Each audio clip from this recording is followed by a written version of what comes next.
नमस्कार दोस्तों, मैं राजेश झा एक बार फिर से आप सबका स्वागत करता हूं अपने YouTube चैनल पे। और एक बार फिर रिक्वेस्ट करूंगा कि यदि आप नए हैं हमारे चैनल पे तो चैनल को सब्सक्राइब करें और बेल आइकन को दबा दें ताकि आपको आने वाले नए सारे वीडियो का नोटिफिकेशन मिलता रहे।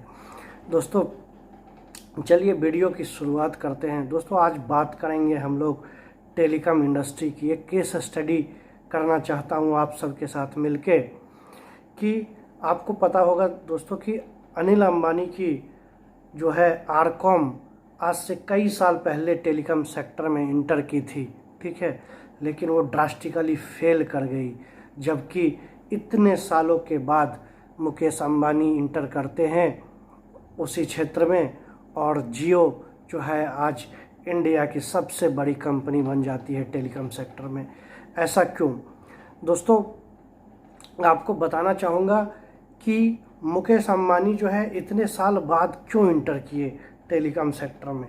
तो इसका सीधा सा कारण ये है कि जब दोनों भाइयों के बीच में बिजनेस का बंटवारा हुआ तो अनिल अंबानी के हाथ में जो है आरकॉम गया, ठीक है, और दोनों के बीच समझौता था कि जो सेक्टर जिसके हाथ में गया है उस सेक्टर में दूसरा भाई एक पर्टिकुलर टाइम पीरियड तक इंटर नहीं करेगा। उस टाइम पीरियड के बाद ही दूसरा भाई उस बिजनेस में आ सकता है। तो इसी कारण जो है वो मुकेश अंबानी इतने दिनों तक जो है टेलीकॉम सेक्टर में नहीं आए। अभी बात ये है कि आप देखोगे कि जब मुकेश अंबानी इंटर किए, जियो का जब एंट्री हुआ तब जो है एयरटेल नंबर 1 प्लेयर था।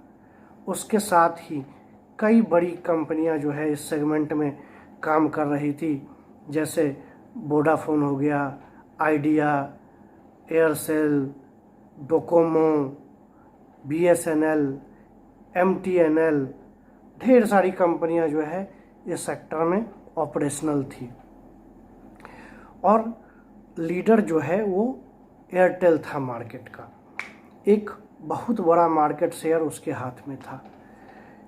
तो जियो जो है प्लान किया, जियो ने देखा कि सबसे बड़ा जो है उसका कंपटीटर जो है वो एयरटेल है, ठीक है, क्योंकि एयरटेल जो है सबसे पुरानी कंपनी थी और उसका इंफ्रास्ट्रक्चर जो है वो पूरे इंडिया में बहुत ही अच्छे तरीक़ा से पैर जमा चुका था और एक established trusted brand all over India हो गया था। जबकि दूसरी सारी कंपनियां जो भी थी इस सेक्टर में वो एरिया वाइज धीरे धीरे अपना इंफ्रास्ट्रक्चर डेवलप कर रही थी। तो मुकेश अंबानी ने सोचा कि वो जब एंटर करते हैं इस क्षेत्र में तो उनको धीरे धीरे जो है मार्केट शेयर गेन करने में बहुत ज़्यादा टाइम लगेगा, ठीक है, और इतना आसान नहीं होगा कि जहाँ पर कोई जो है ऑलरेडी एक एस्टेब्लिश्ड कंपनी का जिसका नेटवर्क अच्छा है उसको यूज कर रहा है तो वो स्विच करके मेरे को क्यों करेगा, ठीक है। तो उसी समय जो है उनकी स्ट्रैटेजिक टीम ने मिलके जो है वो ऑफ़र निकाला कि जब हम लोग लॉन्च करेंगे तो हम लोग पर्टिकुलर इतने टाइम तक जो है सबको सिम तो फ्री में देंगे ही, साथ ही इतने टाइम तक जो है वैलिडिटी और टॉक टाइम बिल्कुल फ्री कर देंगे, डाटा यूजर्स बिल्कुल फ्री कर देंगे। देखिए रिलायंस जो है वो कैश रिच कंपनी है, तो उसको पता है कि एक बार वो कस्टमर गेन कर लेता है तो वो इंडस्ट्री में बहुत बड़ा गेनर हो जाएगा। जो काम वो आने वाले 10 साल में कर पाता वो काम वो 1 साल में कर पाएगा। और उसके पास कैश का जो है वो कमी नहीं है, तो उसको यदि वो फ्री ऑफ़र भी करता है तो उसको कोई लॉस नहीं होने वाला है, क्योंकि आने वाले टाइम में वो उसको ईजिली मल्टीप्लाई करके रिटर्न ले लेगा वहाँ से। ठीक वही हुआ। उसके इस प्लान को सुन के आप लोगों ने अपने आँखों से देखा होगा कि सुबह से लंबी लंबी लाइनें लगती थी इस चीज़ सिम को लेने के लिए, और लोगों ने बहुत तेज़ी से सारी कंपनियों को छोड़कर या जिनके पास ज़रूरत नहीं भी थी उसने भी एक जियो का सिम लिया, ठीक है। ताकि वो जो है फ्री टॉक टाइम और फ्री जो है आपका डाटा का यूज कर सके। ठीक है, तो इस वजह से जो है बहुत तेज़ी से जियो का जो है वो कस्टमर बेस बढ़ता चला गया और बहुत ही कम समय में जो है वो छोटी सारी जितनी कंपनियां थी वो सब परेशान हो गई कि क्या करना है। इसी को देखते हुए वोडाफोन और आइडिया ने मर्जर भी किया ताकि जो है मार्केट में सर्वाइव कर सके। फिर भी उसका जो है बहुत ही कठिन दौर से वो गुजरने लगा और छोटी छोटी जितनी कंपनियां थी वो ऑलमोस्ट सारी मार्केट से आउट हो गई।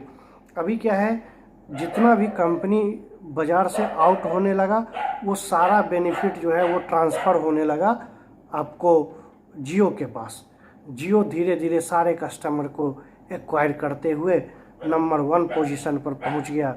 दोस्तों, आपको पता होना चाहिए कि आज के डेट में जो है टेलीकॉम सेक्टर में जियो जो है 35% मार्केट शेयर होल्ड करता है, वहीं आपका एयरटेल 29% पे आ गया है और वोडाफोन आइडिया का जॉइंट मार्केट शेयर ऑलमोस्ट 24-25% के करीब है।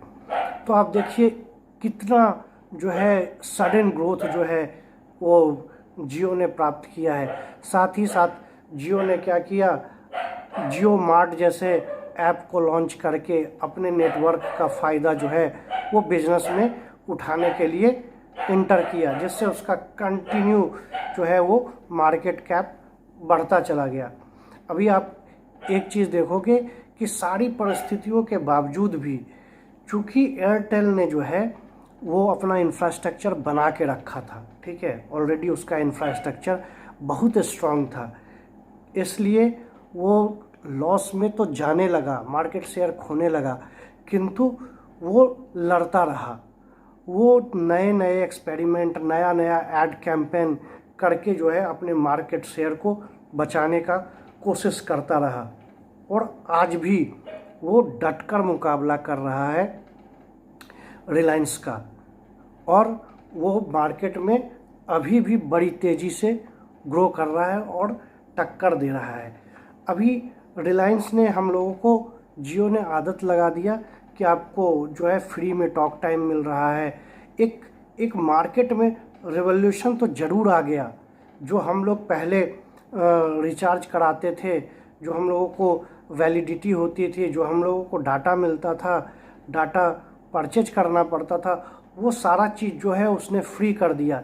इस चक्कर में सारे कंपटीटर्स को सेम स्ट्रैटेजी फॉलो करना पड़ा, उनको भी फ्री डेटा देना पड़ा, उनको भी जो है वैलिडिटी उतने ही पैसे में लेकर आना पड़ा, जिसके कारण कंपनियों को बहुत नुकसान हुआ। लेकिन जब जियो मार्केट गेन कर लिया तो अभी एक साइलेंट उसका जो है स्ट्रैटेजी देखिए, शायद आप लोगों ने ध्यान दिया है या नहीं दिया है, आई डोंट नो।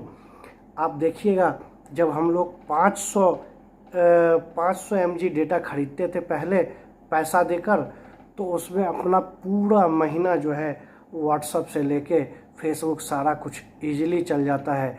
और आज के डेट में दोस्तों 2 GB पर डे मिलता है अपने को और दोपहर होते होते पूरा डाटा साफ। तो आपके पास तो ऐसी कोई टेक्नोलॉजी है नहीं कि आप कितना डेटा जो है यूज कर रहे हो उसको करके आप पकड़ लो, ऐसा तो है नहीं। तो क्या है, नीचे से जो है वो प्लेट गायब करके वो सारा लॉस जो है वो कवर कर लिया। तो सारा जो है खेला दोस्तों वो स्ट्रैटेजी का और पूंजी का 2 जगह आके टिकता है। तो आप ये मत समझो बड़ी बड़ी कंपनियों के बीच भी जो है बहुत लंबा चौड़ा जो है खेल होता है, बहुत लंबा चौड़ा जो है वो स्ट्रैटेजिक वार होता है और कटथोट कंपटीशन होता है। जो लड़ता है वो जीतता है और जो हारता है वो BSNL, एयरसेल, टाटा डोकोमो जैसा सरेंडर करके मार्केट से आउट हो जाता है। जय हिंद, जय भारत।